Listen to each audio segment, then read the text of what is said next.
Hi, this is Rude and Random. I'm Miranda, And I'm April. and today we have April. We didn't switch over. I don't know. There he goes. Hey! we just need a pre-recorded intro.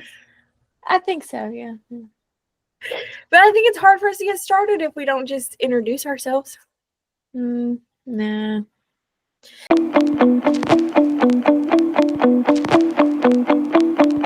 We have 3 fun topics today. Should I introduce them all now or just individually? I think you should just go by the thing. So our first topic today is blah, blah, blah. I thought you were going to actually introduce it. I mean, I can. Our first topic today is Mammoth Cave.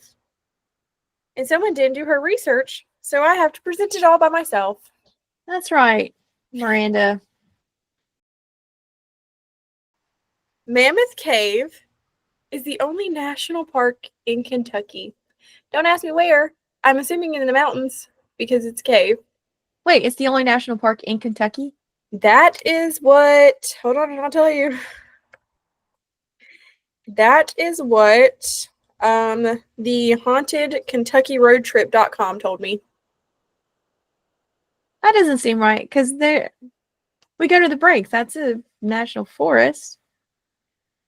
Yeah, but And like if you go through Tennessee, it's like 600 national parks in Tennessee. yeah, but we're in Kentucky. That makes no sense. Anyways, whatever. Mammoth Caves, haunted. No, hold on. Okay, you're right. That isn't the only national park because there's also Daniel Boone National Forest, Cumberland Gap National Historic something. It cut off.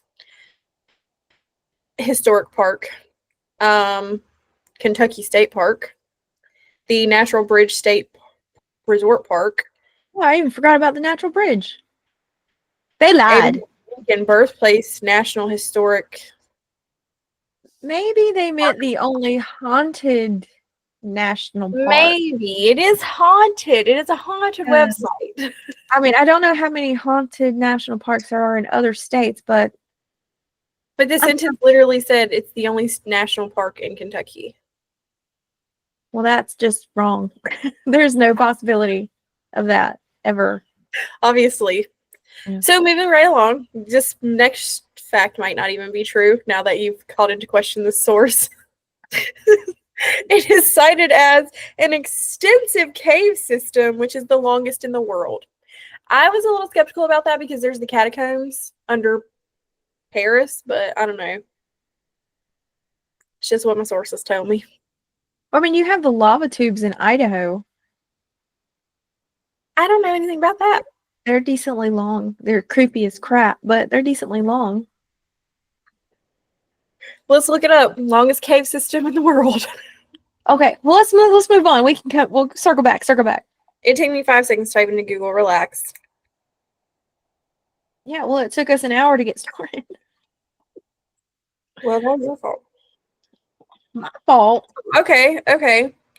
So the AI of Google tells me, and so does Wikipedia, that Mammoth Cave is the longest cave system. Hey, back check. So, moving on now, thank you. Mm-hmm. Aside from being a geological phenomenon, that's my own words, the cave is also known for having over 150 documented paranormal events, some of which were experienced by park rangers and respected researchers. Not respected park rangers, but respected researchers. I mean, they listed the park rangers out specifically, so I guess they're respected enough. Didn't state it, though. Well, these are my own words, so maybe that was bias, my own personal bias. Although, I thought about being a park ranger. You know what? Why don't you just make a list of stuff you haven't thought about being? It's shorter.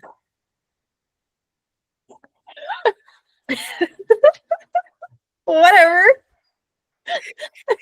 Anyways, I wish you would have made a noise so people could see your face on that one.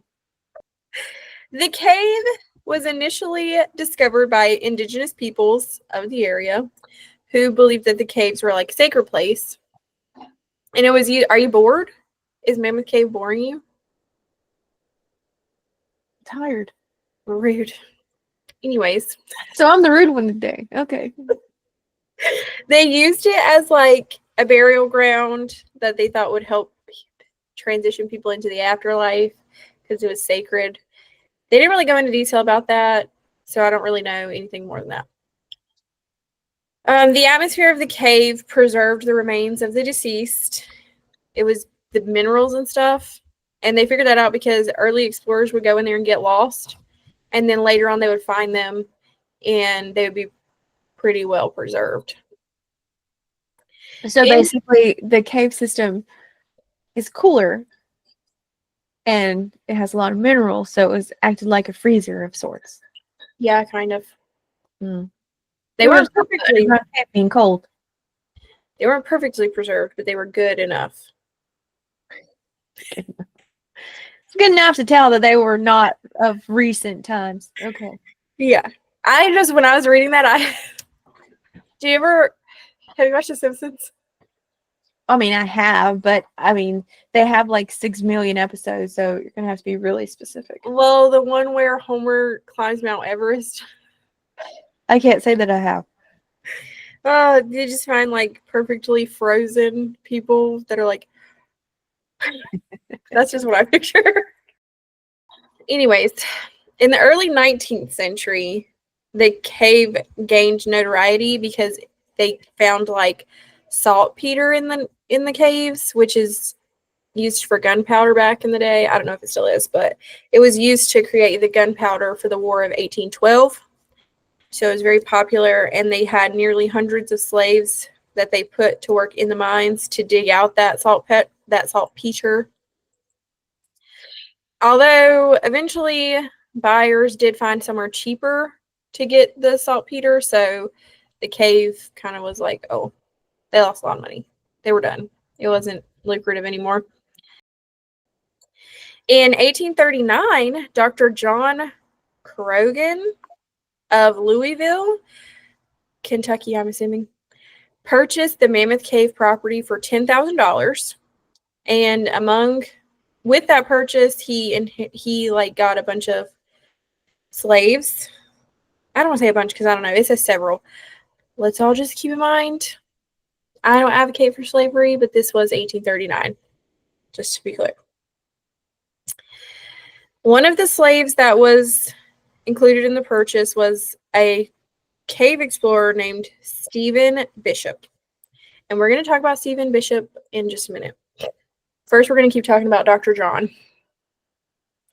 So he was interested in using the cave as a sanitarium. You have to speak or they can't see your confusion. It's just an interesting thing to use a cave for. Well, he believed that the cave's constant 54 degrees temperatures could cure, and like the minerals and stuff that helps preserve the bodies and things, could help cure consumption, which we now call tuberculosis. So according to the National Park Service, 16 patients were invited to live in 2 stone cabins and 8 wooden structures in the winter of 1842. Some of the patients did improve. However, the dank, dark conditions, that was a quote, along with the smoke and ash from lanterns and fires, did serve to further damage people's lungs. What? I know. The non-fresh air, cold, damp time or environment made them worse. I mean, you wouldn't think that poor breathing conditions would affect a lung condition, but they do.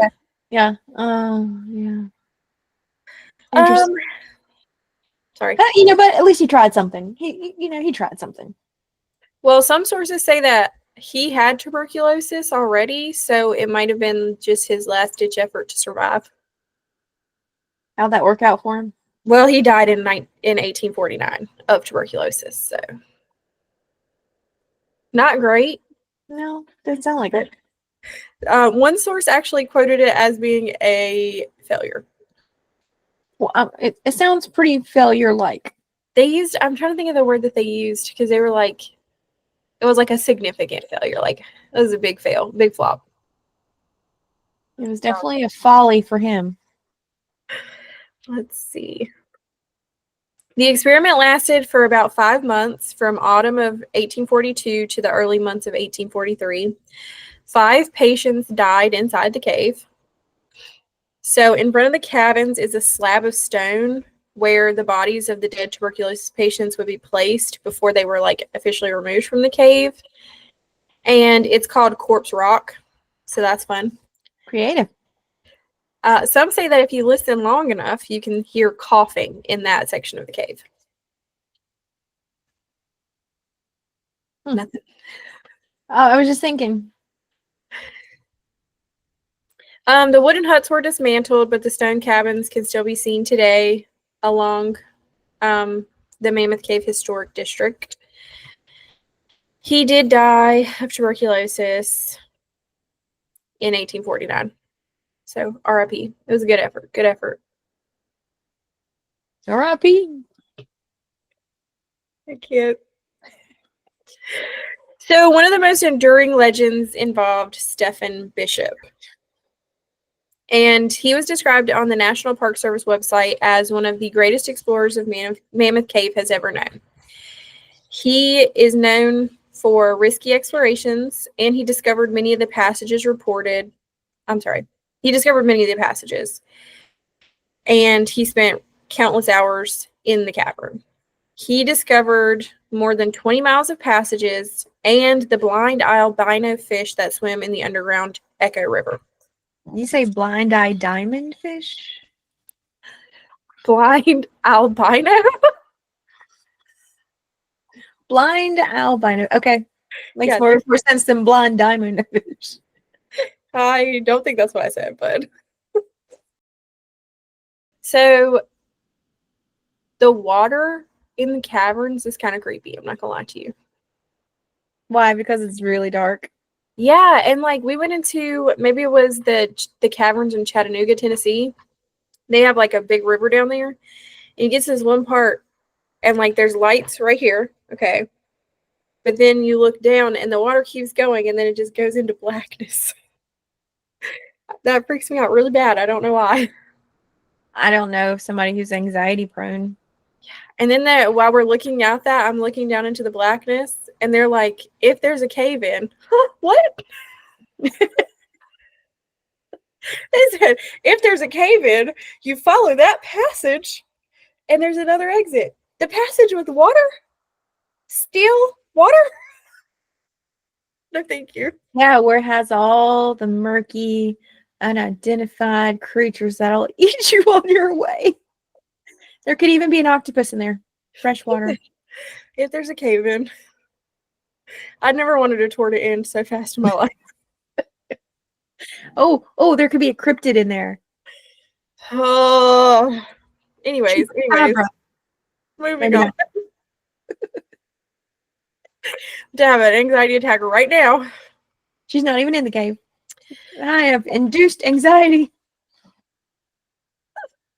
He was a really great cave explorer, found lots of stuff, did risky stuff.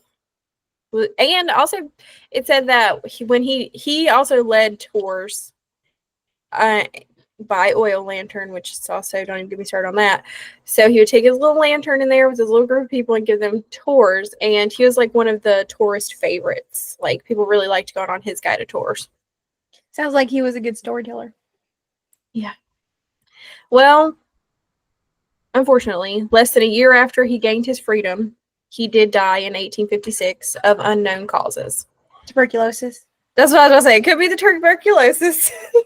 The turculosis. The tuberculosis. You got me all jumbled up thinking about that cave in. Oh, that's funny.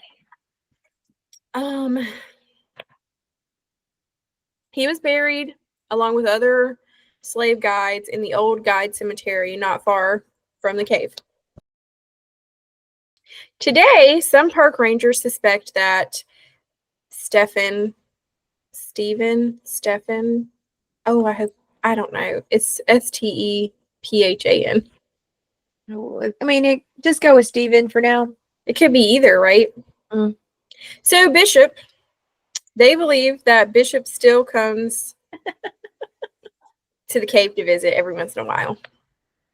So numerous visitors and guides claim to have encountered his spirit wandering the cave, with sightings of a shadowy figure carrying a lantern, and then also like handprints on the cave walls. They all attribute that to Bishop's lingering presence. So nowadays, while they do the Violet City tour in the cavern, park rangers give the visitors an idea of what it was like to do cave tours before electricity was running there. And they call it like a blackout. And during the blackout, they turn off all the electric lights, and then the park ranger just has the oil lantern. And sometimes during the blackouts, rangers say they get like playfully shoved, or they hear footsteps and no one's there, or they're touched or grabbed in the darkness and there's nobody nearby. That's all I got. Well, that's not much. I actually went to 3 different websites, and that's pretty much all they said. Back on track. That's all I have for Mammoth Cave. I would like to go tour it, but it's 10 hours away from my house. Well, it doesn't mean you can't do it in future and revisit in future. I don't know, make a special trip to Kentucky. Why not? I don't know. They got a campsite. Go camping. Who do you want to go camping more? I want to go camping at the Outer Banks this spring. If y'all want to come.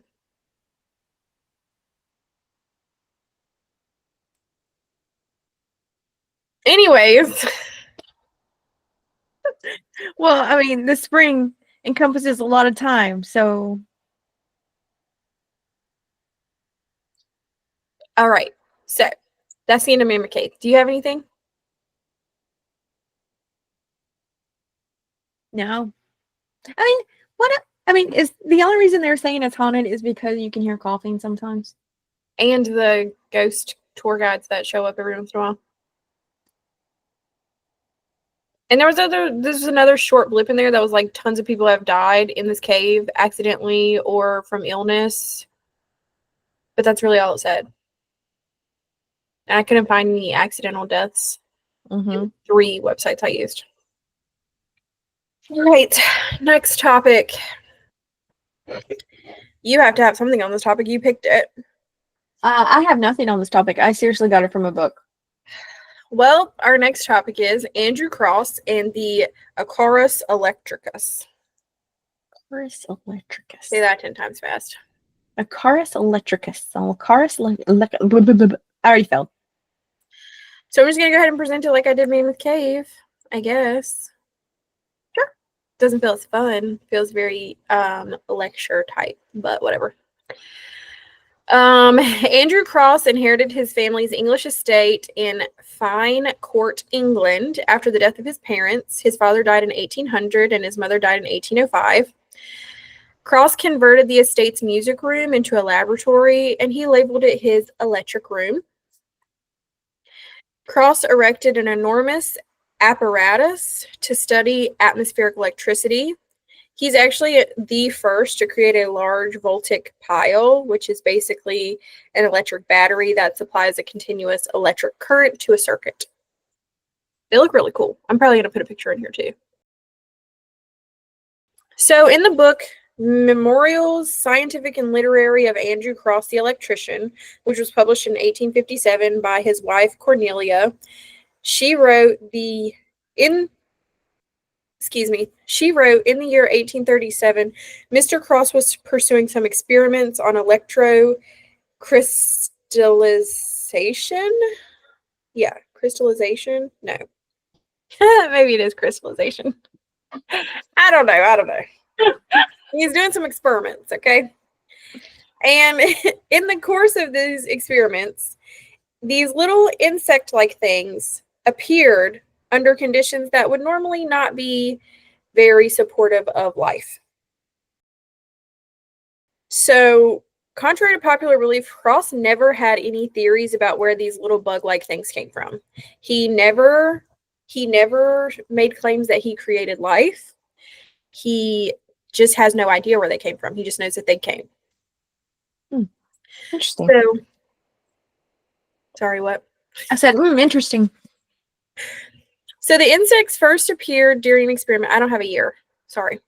They first appeared during an experiment that consisted of a mixture of water, silicate of potassa, and hydrochloric acid that he dripped onto porous Vesuvius rock that was being continuously electrified by 2 wires connected to the voltaic battery. So first things first, silicate of potassia is an inorganic compound made of potassium, silicone, and oxygen. Allegedly. I'm not a scientist, so I don't know. Very scientific and stuff. And then Vesuvius rock is just volcanic rock. I'm assuming from like the volcano that shares the same name. The expected results of the experiment is that it would produce crystals of silica, which basically I can only equate to like in middle school when you take those popsicle sticks and you grow those colored crystals off of them. I never did that. Well, I think that's kind of, or those little science kits you can get at like Walmart and Target where you grow the crystals. Maybe. I think that's what you're trying. It's something that we should do. Maybe. Mayhap. So he expected those crystals to grow. They didn't, so he considered the experiment a failure. However, on the 14th day of the experiment, Crosse noticed small white abnormal growths protruding from the electrified stone. On the 18th day, Crosse noted that the growths had enlarged and now had long thread-like fibers projecting from them. On the 26th day, Crosse observed that the growths had assumed the form of an insect, standing erect with a few bristles which would form the tail. Until the 26th day, Crosse hadn't noticed the appearance as being anything other than mineral formation. So until the day that he was like, oh crap, these look like bugs, they didn't look like anything but mineral growth. After a few days, the growths detached themselves from the stone and moved. I'm sorry, I skipped a step. On the 28th day, the growths started to move their legs. After a few days, the growths detached themselves from the stone and moved about freely. Over the next few weeks, about 100 of the strange insects formed on the stone. Under a microscope, Crosse noted that the smaller insects had 6 legs and the larger insects had 8 legs. I'm assuming since he had to use a microscope, they were very small in general. It seems creepy to me. Basically, vaulted and birthed life from this stuff. Inorganic material and electricity, yes. I mean, it kind of makes sense, though. Aren't we all, like, inorganic material? No, we're all organic. Shut up. Don't get mad at me. So, Crosse shared these insects with an entomologist. I'm guessing that's someone who studies bugs. And the entomologist identified them as mites belonging to the family of genus Acarus. The genus Acarus are known for inhabiting nests of warm-blooded animals. They're just like mites. Like bee mites, dust mites, that's just the whole family. Crosse referred to them as Acarus Electricus, but they are also known as Crosse. I don't know if I said that right. So, well, that's his last name, isn't it? Crosse? Yeah. Because they named it after himself. Well, he named it Acarus Electricus. Somebody else called it Crosse. Crosse. I don't know. All right, can we pause for just a second? Yeah. So one explanation that Crosse offered for the existence of the insects is that maybe it was like deposits from insects floating in the atmosphere that had hatched due to the electric action. So basically what he's saying is that like little insects left their babies that were birthed because of the electricity. He says that the theory doesn't really account for the strange evolution and growth of them on the rock, but that's the best he ever comes up with. So he duplicated his experiment several times using different materials, but achieved similar results each time.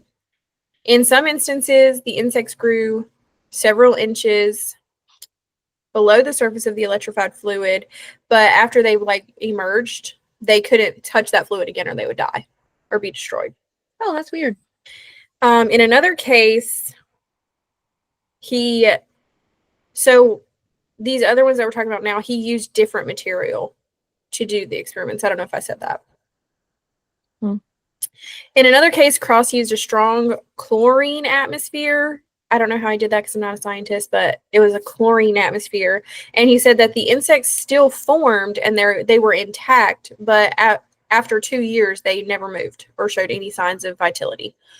So they grew, they stayed intact, but never came to life, basically. In 1849, Crosse told writer Harriet Martineau that the mites shared similarities in appearance to electrically created minerals. And what he's referring to is that they had white specks and they evolved in size. The specks like changed as the forms changed. And he said that they were similar to what you see during the formation of sulfate of lime and sulfate of strontia. So sulfate of lime is also gypsum, which is used for like fertilizers and things like that. And then sulfate of strontia can be hazardous to humans and is used in things like ceramics, pyrotechnics, glass, powder coating, liquid paints, and plastics. I don't really know what they are for real, but that's what they do. Okay. Yeah, this is definitely sounding like a lecture. So yeah, you did some bad research though. When I was reading for this, I was like, I don't understand why she picked something so scientifically complex for us to cover. It was cool. I'm reading it and I had to do so much Googling to figure out what these words meant. It's embarrassing. I just thought it was an interesting thing. And the book that I pulled it out of, it was not this long. Okay. It was like a page or two. Well, I did go to 2-3 different sources. Actually, more than that, because I had to look up what some of this stuff was. But anyways. So Crosse eventually spoke with some friends that he had. I'm almost done, if that makes you feel better. Oh, it does. I mean, I'm sitting here planning a house trip. I'm dead. So Crosse spoke with some friends at the London Electrical Society. I didn't even know that existed. He was puzzled by the appearance of the mites, and he thought maybe they could share some insight. They couldn't. Nobody knows. Unfortunately for him, this conversation was overheard by an editor of a local newspaper, and the editor immediately published a story without authorization, which kind of sent the public into a frenzy. Now, it's said that the editor didn't have any malicious intent, but some other papers really ran with it and started producing headlines that implied Crosse had likened himself to God. So they basically were like, oh yeah, he thinks he's God's equal and he's creating life up in here. And this is how I love the media. Well, this is the 1800s, so you can imagine how well that went over. Crosse was deemed a blasphemer. Blasphemer. He was referred to as a disturber of the peace of families and a reviler of the holy religion. He received angry letters and death threats, and they even started to blame him for the potato blight that was occurring at the time. What? No, it's just amazing. It's Well, just amazing how hysteria can really. Yeah, how him creating bugs turned into him destroying their potatoes. I mean, who's to say that those bugs didn't already exist? That's what I thought. I'll get into my theory because I'm almost done. I have like 2 more things. 2 a little bit more things. But Crosse's response to the accusations, according to Cornelia, his wife, he disavowed any intentions to raise questioning either to nature or the religion. So he's like, I don't think I'm God. He also expressed that he didn't think that he had created life. And he definitely didn't think that he had created life from inorganic material. So he never claimed to have created life. He didn't think he did. He didn't know why they were there, but he didn't think he was the cause of it. He also said that he expressed sorrow at the existence that the mites could weaken the faith of his neighbors and turn them against him, which pop off king, because really, what were they thinking? Crosse was shunned by his neighbors and spent the last years of his life withdrawn and depressed. After Crosse died, I don't know how long after, an electrician named W.H. Weeks actually used his writings and his findings to recreate the experiment. And Weeks had a more strict environment. He made sure he locked it down so that foreign matter and contaminants could not get into the experiment chambers. And it did take a while, but after a year and a half, he also produced mites through this experiment. He attempted the experiment without the electricity element, and no growths formed. Other people attempted to recreate the research, and they were either unsuccessful, or after being successful, they just stopped looking into it. They're like, oh, we did it. We're done. Why would you stop? That's what I don't get. That's not really scientific, I don't think. Well, I mean, what do the mites turn in? Like, do the mites get bigger than mites, or do they evolve into something else? What do they destroy? What do they eat? No one ever talked about the size. I mean, when Crosse did the experiments, he had to use microscopes to look at them, so they were obviously small. You've already said that. Yeah, I know. I'm just shut your face. No one really talks about the size. He said that sometimes they would grow bigger with different elements, but I think they all stayed pretty small. But there's no, like, once they're made, there's nothing. We don't know, how did they die? How long did they survive? Like, what did they eat? How did they reproduce organically? Nothing. Nowhere did I find anything about that. Or did the people get scared, and so they stopped? It was obviously witchcraft. Okay. You know what? If you have no explanation, it's obviously witchcraft. Had to be. What other option is there? Witchcraft. The devil. The devil did it. I think when I was reading it, I kept thinking, like, this is a volcanic rock from an outside volcano, obviously. Okay. How do we know that these things weren't already, like, their eggs weren't already in there? And then when he electrified the rock and gave them, like, maybe they need special conditions to hatch because they're volcanic mites. And so he gave them those conditions and they just hatched. They were always there. So he didn't create them. He just helped them survive. That's what I thought. It's crazy. But obviously he's a blasphemer. Blasphemer. Blasphemy. That's all I have for that one too. For you. Blasphemer. What? Nobody's tuning in for me to lecture them about electricity. I don't understand electricity. So basically, he was an actual true life Dr. Frankenstein. He just didn't make a person, he made a mite. He just birthed a mite. He doesn't think he created them. He doesn't know where they came from. I said birthed. That means they existed and he birthed them in the right environment. That's what I think. What? Nothing. That's what I think. I don't know. I was chewing my hot dog. Chewing my hot dog. So that's what I think. I'm hungry.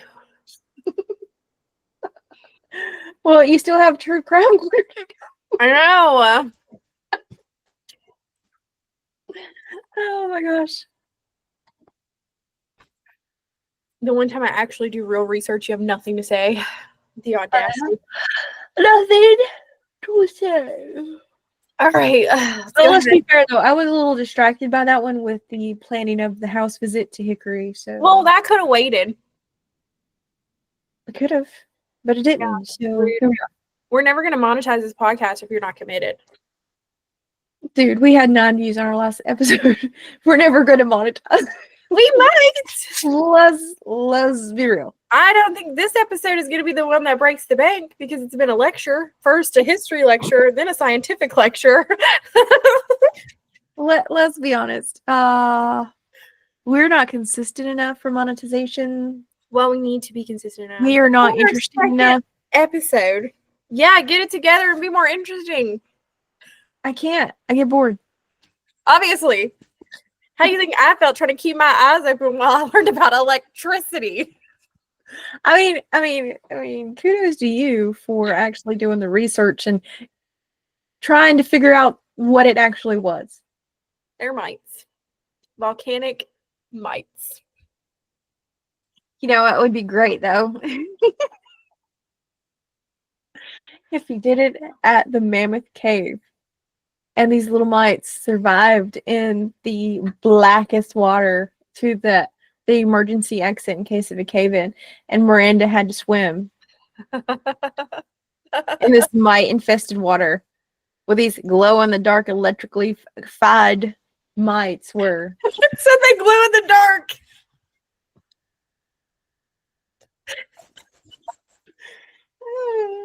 So they're like electric eels. That's what we should do. One day we should do a science experiment on our episode. Let's grow some crystals. Could we? That would take a long time. I'm pretty sure I said that. I said that sounds like something we should do. You did say that. You did. Let's make a volcano or something. Oh, that's what we should do. Science interesting. You make a volcano. We should make a volcano, erupt it, take a volcanic rock, plug it up to a battery, and recreate this experiment. You need a microscope, remember. It's a mite. I'll just go get one out of my 10-year-old son's room. It's a mite small, so we gotta look at it really close. You're so stupid. Oh, I'm just levity. You wanted me to talk, I'm talking. anyways, let's get on to True Crime Corner.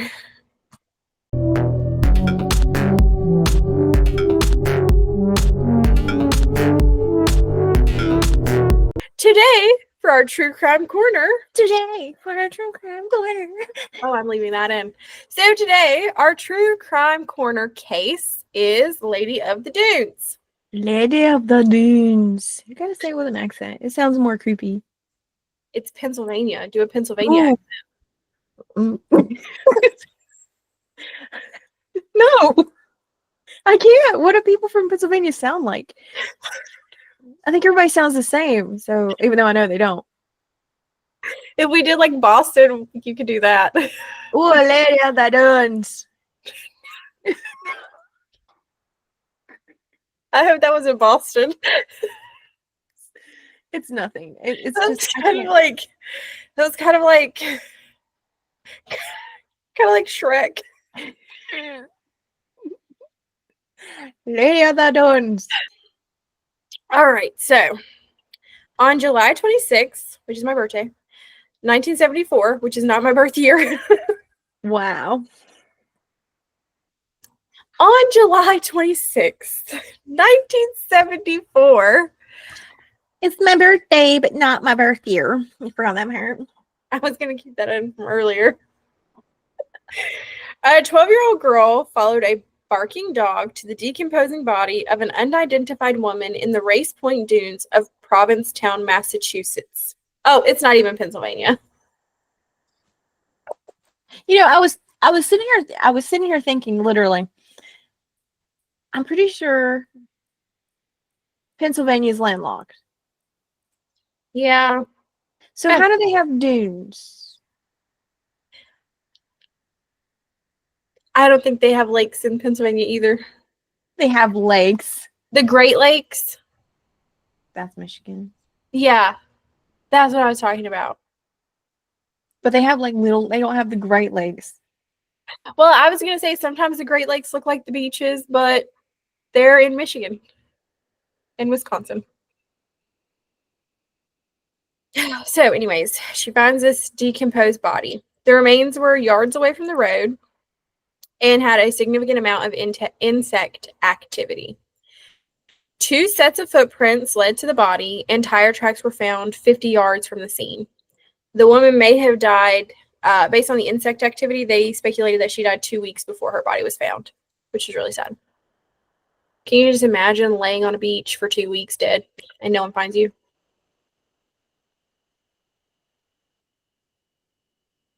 Yes, I was just imagining it. I was about to remind you to talk again. I was busy imagining it. So That's really sad. insect. What do you think? There's crabs coming up and I've never been to a New England beach, so I don't know. don't most beaches have crabs? Yeah. Well, then there's crab activity. Anyways, she was found face down, lying on half of a beach blanket. There were no signs of a struggle, and a blue bandana and a pair of jeans were tucked under her head. She had long auburn or red hair pulled back into a ponytail with a gold-flecked elastic band, and her toenails were painted pink. Police determined that she was approximately 5'6" and weighed 145 pounds with an athletic build. She also had really expensive dental work done that costs anywhere between $5,000 and $10,000, and several of her teeth were missing, as well as both her hands and one of her forearms. She probably, maybe she had like a tattoo on that forearm that they thought she could be identified by, so they cut it off. Most of the sources said that she was between 25 and 40. She was nearly decapitated, and they think it was due to a violent strangulation. And then on one side of her head, the one side of her head had been crushed, so she had been hit. Well, that's a violent crime, isn't it? Well, what's crazy is she was almost decapitated due to strangulation, but it was the blow to the head that killed her. So whoever strangled her did that post-mortem. Can you imagine being so angry at someone you almost decapitate them, strangling them after they're already dead? Okay, I'm not going to imagine that one. That would make me a little weird. The whole point is that you shouldn't be able to imagine that. Oh, oops. I guess I'm weird. There was signs that the body had been sexually assaulted post-mortem. And they think that the teeth that were missing because of either the hits to the head or because they were trying to, like, maybe those teeth had like special crowns or something, and the killer was trying to make sure she couldn't be identified. I don't know. Wow. Okay, so now profile this guy or person. I'm assuming it's a guy, but just because of the mere amount of strength that had to be used to almost decapitate her, also use a garrote that was kind of a wire and it was kind of like a saw action. I mean, I know who he is, so it's not really fair for me to profile him, given that I already know who he is. But just reading this information, I would assume that he was probably blue collar, because he would need some strength to deliver those blows. Maybe prior military or law enforcement. And probably that he is an abuser who has a history of abusing women. I could see that. So initially, police ran license plates for everyone that had visited the area, and they got nothing from that. Then they also didn't have any luck identifying her. They did multiple attempts at facial multiple attempts of facial reconstruction. Yes, thank you. First, they did it via clay in 1979, and then in 2010, they had her skull CT scanned to create a computer-generated facial reconstruction. The woman was buried in October of 1974 after the case went cold, and then it was cold until 2022. But in 2014, one of the case's investigators actually raised funds to have her casket replaced because it was rusted and deteriorated.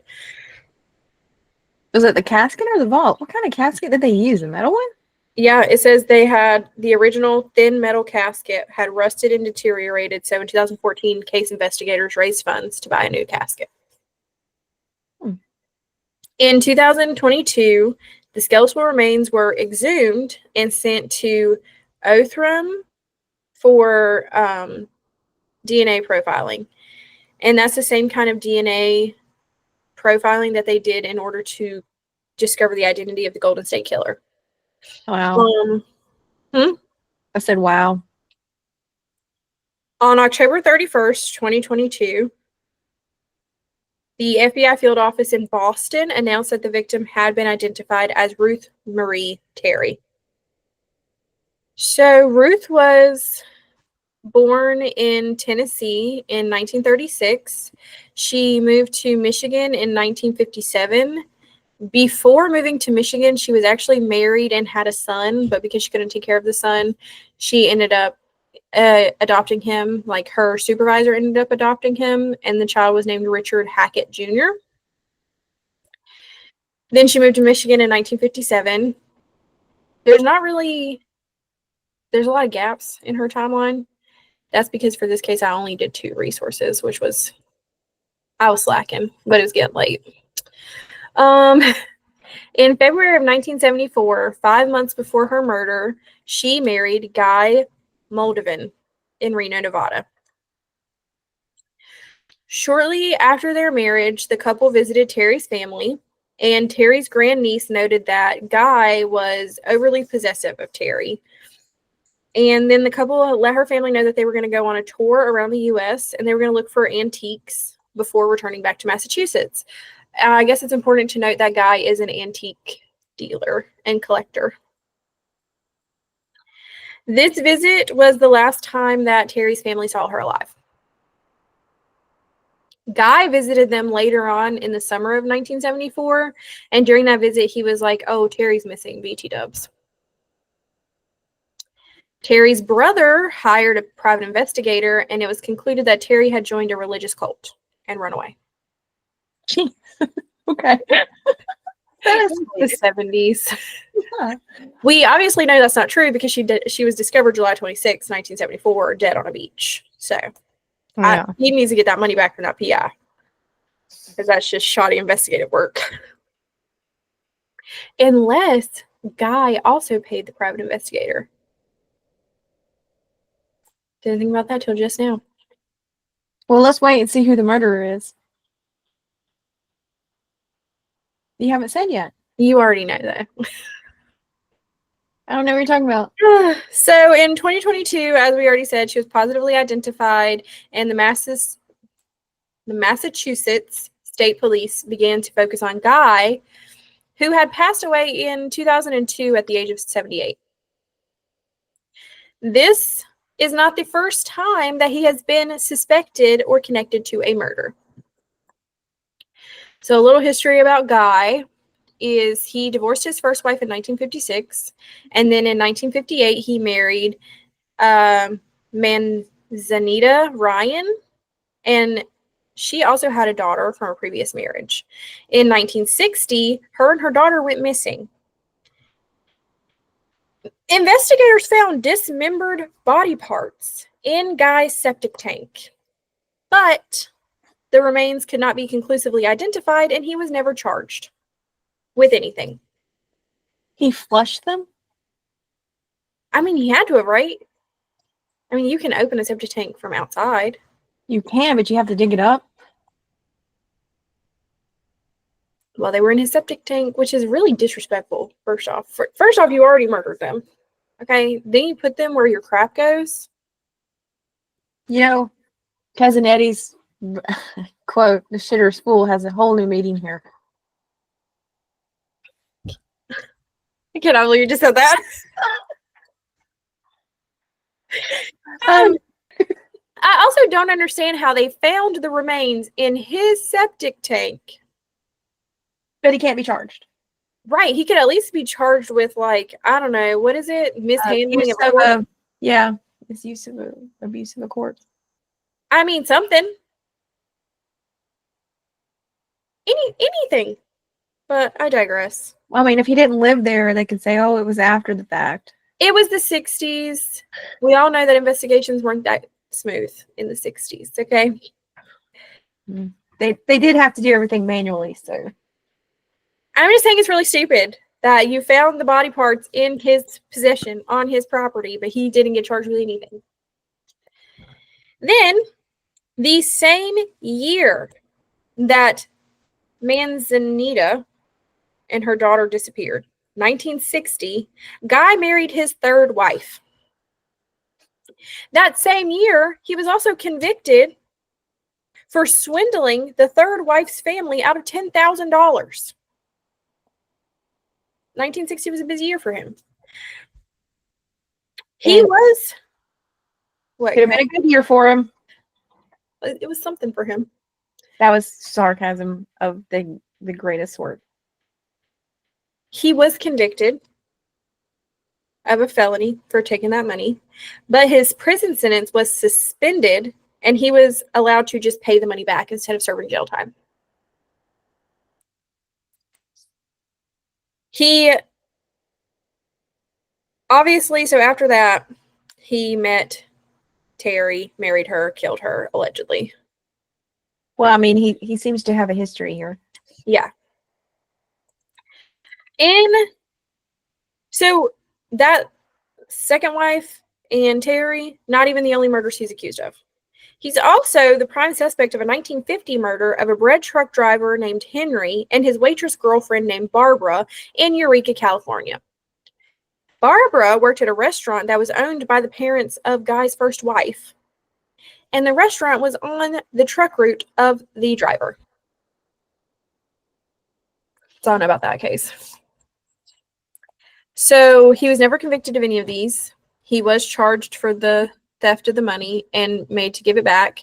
And then he retired in 1976, 2 years after Terry was dead and found, he married again.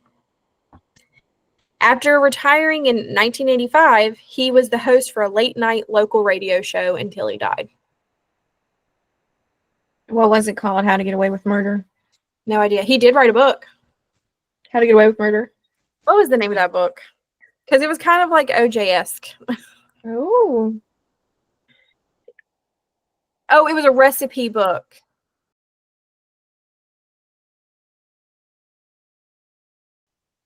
That's just weird, though. Okay, the book is called Cooking with Rump Oil. Cooking with Rump Oil. Is that what you said? Yeah. Can you get that on Amazon? Yes, that's how I just found out what it's called. What? He published it 2 years after she was found and her death. Oh, no wonder it's not coming up for me. Huh? You said, is it Guy Moldavan? Yeah, it's like MULDVA. No. Currently unavailable. Good. Let's check eBay. I'm dead. Maybe they pulled it. I feel like they should have pulled it forever ago. I can't find where it said the thing about the recipe, but people think that recipe was an ode to like her. Now, what's crazy is what if all of his recipes were an ode to people that he had murdered? You're just not thinking that? Yeah. I told you I'm out of my element this week. Oh, what's his name? Guy. It might be easier to find. Guy Moldavin. MULDAVIN. Well, I can't find the Cooking with the Rump Oil is not available. I found the book, but it doesn't tell me what I want because I don't care. I'm not going to buy the book. I want to know what the recipe was called for the Cape Cod one. All right. Well, that's all I have. Stay tuned for a flyer. Yes, stay tuned for our missing persons flyer. And come join us again in 2 weeks for our Thanksgiving episode, which will be released on Thanksgiving. So you have something fun to listen to while you stress about your family being in town. Okay, bye. Bye.